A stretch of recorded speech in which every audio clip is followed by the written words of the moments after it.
Kia ora koutou, good afternoon. Welcome to this afternoon's briefing, and thank you for joining us online this afternoon.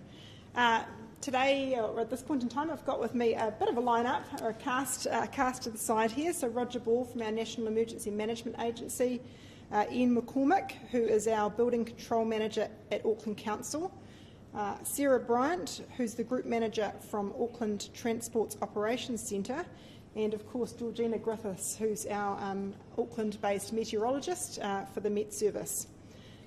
One of the things that's changed since our 1 p.m. briefing is that we have had an updated weather forecast, and so Georgina is going to give us a bit of an overview of what that looks like and what that means, what that change means for us over coming days. Just before I start to pass over to my peers, I just thought I'd reflect on a couple of things. We had some information come in today just looking at some of the rainfall that's occurred over the last couple of days, and it was an interesting fact that I thought would be worth sharing. So the 4-day rain total for Henderson area catchment, so acknowledging this is just one catchment area, but that particular Henderson catchment, 4 days, over 600 millimetres of rain, which is half the yearly Auckland average. So I think that really puts into perspective the volume and magnitude of the rain that we've seen over the last week. So just on that note, weather related, I think I'll pass to Georgina. Thank you. Kia ora. Okay, so in the last few hours, Met Service Severe Weather Team have partnered with regional councils and utility providers in the Upper North Island. One of the things we're very concerned around is impacts. So while we are weather forecasts, we use tools such as a red warning to communicate to people that we expect quite significant impacts. To that effect, we have upgraded the heavy rain warning for Northland, also North Auckland, north of about Orewa, and Coromandel into a red heavy rain warning. These are significant numbers of rainfall for Northland, whereas the amount of rain and the intensities of rain for Orewa Auckland north of Orewa are less significant, but likely to still be impactful because our region is so saturated. For Northland, the heavy rain warning, the red heavy rain warning, kicks in early hours of tomorrow, Tuesday, and lasts for much of the day.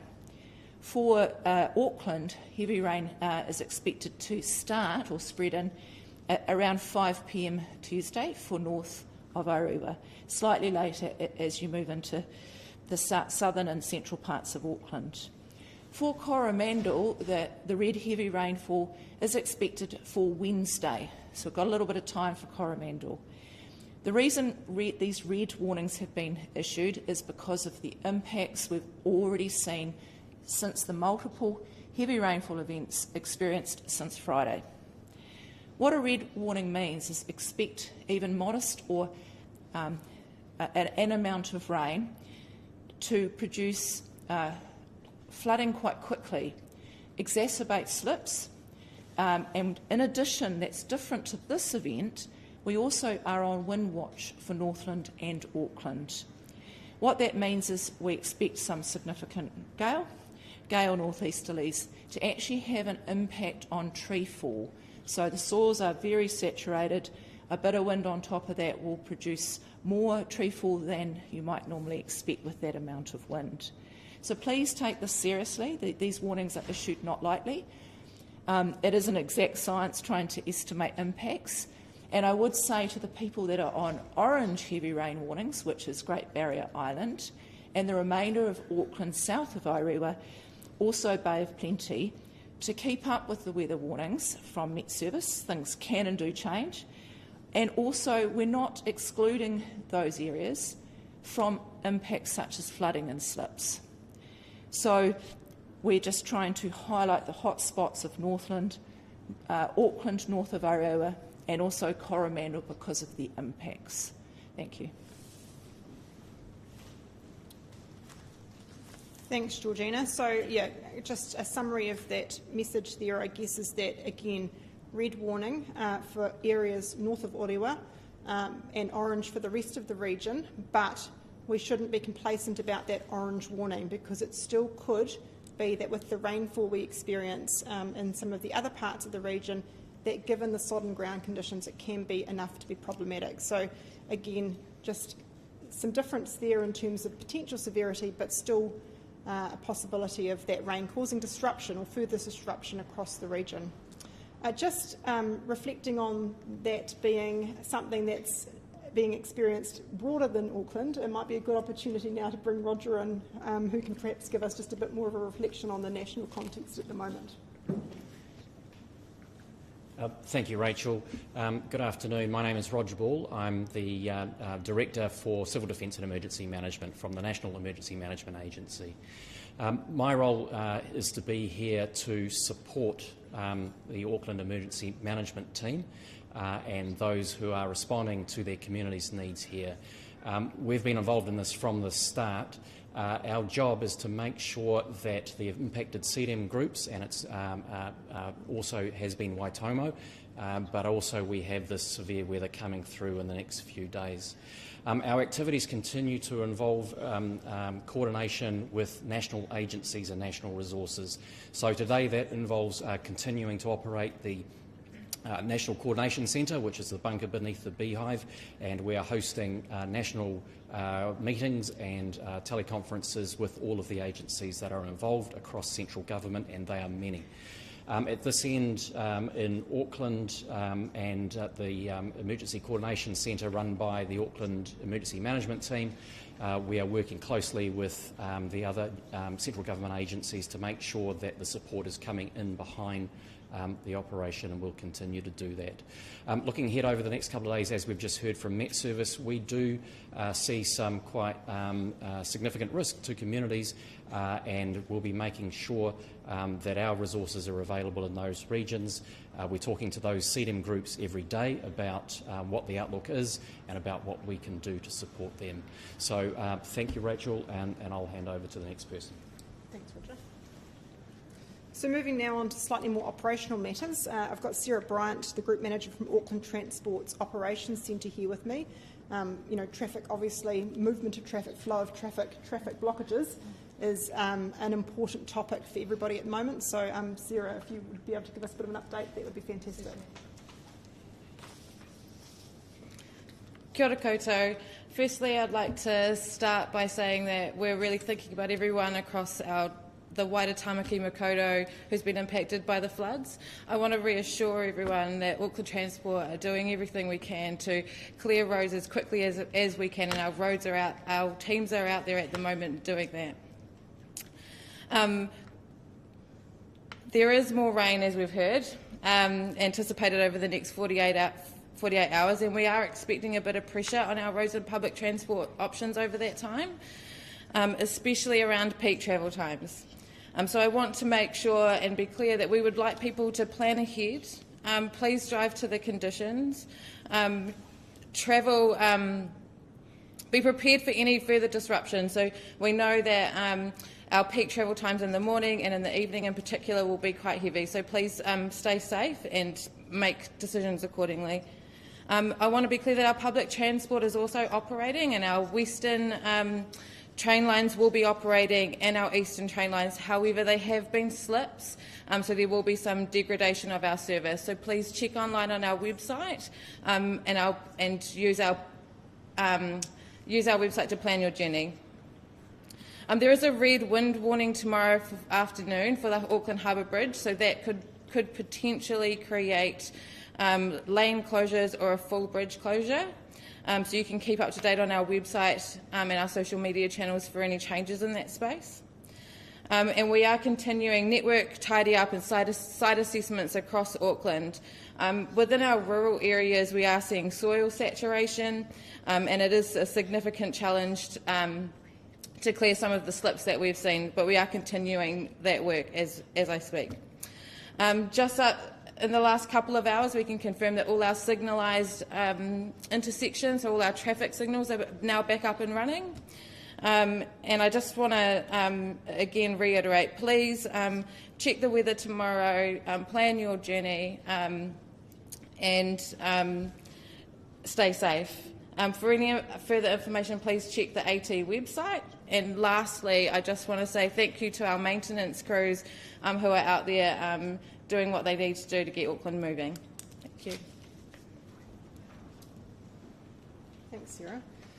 So just following on from, I guess, the disruption to some of our transport network and just the challenge in getting around at the moment, and reflecting on the forecast moving forwards over the next couple of days, we have been advised this afternoon that due to the possibility of further weather damage leading to more disruption, the Secretary for Education has directed that schools, kura, early learning services and tertiary institutions in the Auckland region, whilst for tūpokokois, the full extent of the region, must close for physical attendance and instruction until 7th of February.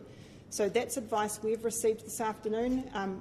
Obviously, the Ministry will be working to provide specific advice through to their schools and schools to their Board of Trustees, and we encourage parents and students to connect with the usual channels that they would use to get information on what is happening in their school or education provider. And as I said earlier in the day when we were just reflecting on some of those transport challenges, businesses should consider their operational requirements and make their own informed decisions about their working arrangements for staff. So just something there for people to be thinking about for tomorrow and Wednesday in particular. Right, I'm now going to pass to Ian McCormick. So Ian, again, is our General Manager Building Consents, and his team have been out on the ground, beating the streets, so to speak, doing a fabulous job of assessing buildings, both commercial and residential, throughout the region, and it really has been right throughout the region. And Ian's going to give us just a bit of an update as to how that's going and what the projected timeframes, I think, are for that work. Thanks, Ian.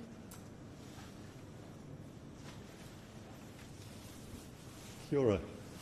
So many of you have probably seen members of my team out and about. We've got about 90 teams currently working in the Auckland area at the moment, teams of 2, and we're assessing both residential and commercial buildings, which we've identified through the impact assessments we've done and through the various feedback we've had from emergency services, alerts through our call centre system, and various other pieces of information we've received. We're moving at pace, and to date we've issued 69 red placards, 300 yellow placards, and 720 white placards. Indeed, we've probably issued more than that. Some of them are being issued using paper, hard copy, and it takes us a little bit longer to process. But it gives you an idea of the scale of the work we're currently doing at the moment. For those of you who have had an assessment, some of you will be aware that you've now got a placard near the front entrance of your building. Please leave that there, do not move it. It's there for your safety and the safety of other people who move in and around your building. The placard system is designed to be able to provide an indication of the safety of that building, to enable, and indeed the safety for occupants in the building, but also for nearby public areas. So it's there for your safety, enable you to understand how you can use your building. If you've got a red placard, and as I've said before, we've issued to date 69 of those, it means that access to that building is prohibited. So you should not be going into that building because it represents high risk based on our expert opinion. If you want to enter a building like that, you need to contact us first so that we can ensure that it's safe for you to enter. And I'll give you a number where you can do that very shortly. If you've got a yellow placard on your building, it means that that building has displayed significant damage when our inspectors have visited it, and there will be some restrictions on the use of that building. It may be that we say we'll indicate on the placard that the building should not be used as a permanent residence, or you should be in the building permanently. But maybe it's okay for you to be using it on a temporary basis to come in and move personal property out and that type of thing. Typically it'll mean there's quite a bit of work that you'll need to do on that building to actually bring it back to a state where you can safely use it on an ongoing basis. It may also mean that the access to the building is restricted to certain parts of the building. For example, there may be some features associated with the environment, like a slip or some trees, which have been assessed as dangerous for the use of the back of the house, and so we will indicate that on the placard for you not to use that part.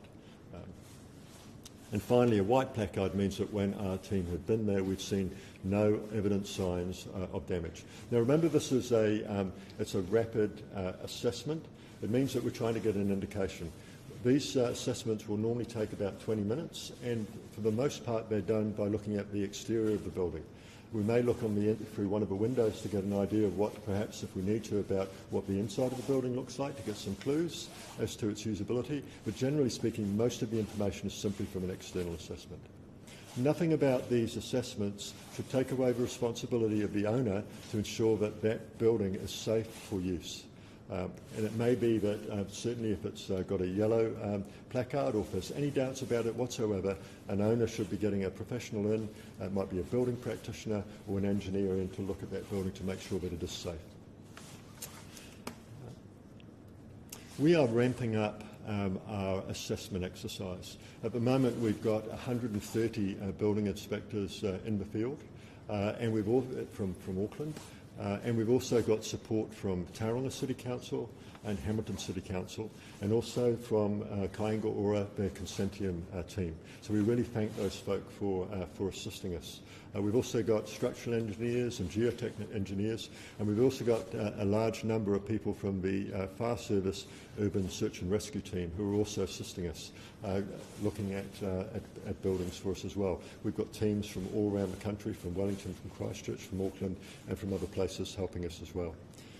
We're looking at ramping up our assessment program from tomorrow, and we are looking to put 120 teams in the field.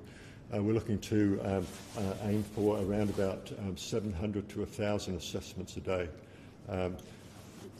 The assumptions being that weather permitting and also resource permitting.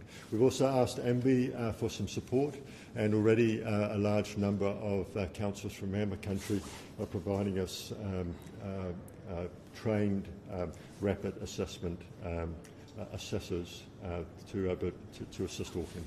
And we've asked those folk to come and assist us from Tuesday through to the end of the week. Obviously, one of the things about ramping up this exercise, this very important exercise, means that it is going to have some impact on our ability to support building inspections for the industry.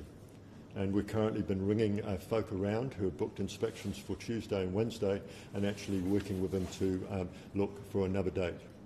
We know this is disruptive to your construction project, but we're asking you to bear with us and come together with the community to be able to support us at this time. We will get through this process. We'll be able to enable the community to be able to move forward at pace and progress addressing the issues they've got with their buildings. And so an impact on your inspections. As much as possible, please just bear with us and let us get this important work done. We'll still be doing critical inspections, but we just significantly want to reduce the number that we're doing so we can do this work over the next couple of days. We spoke to members of the industry already, and they've been very supportive of this approach. Thank you.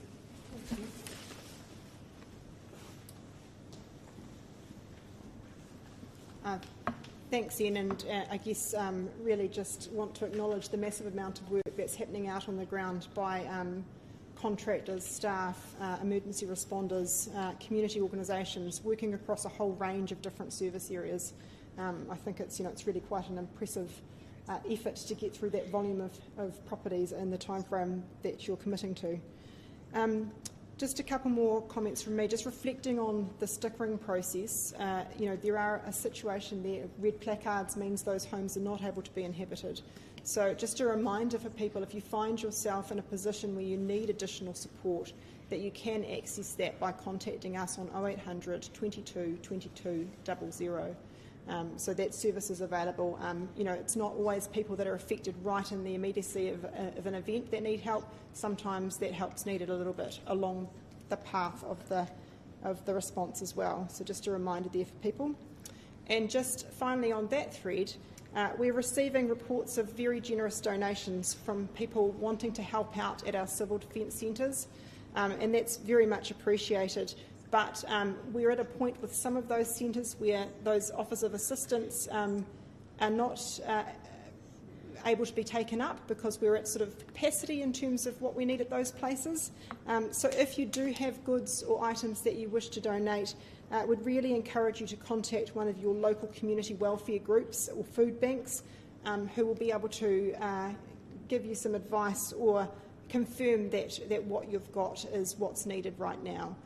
But again, really appreciate those generous offers. Just from our end, it's important to make sure that they're going into the right places where there is a need, and at the moment the civil defence centres are doing okay, but thank you for that.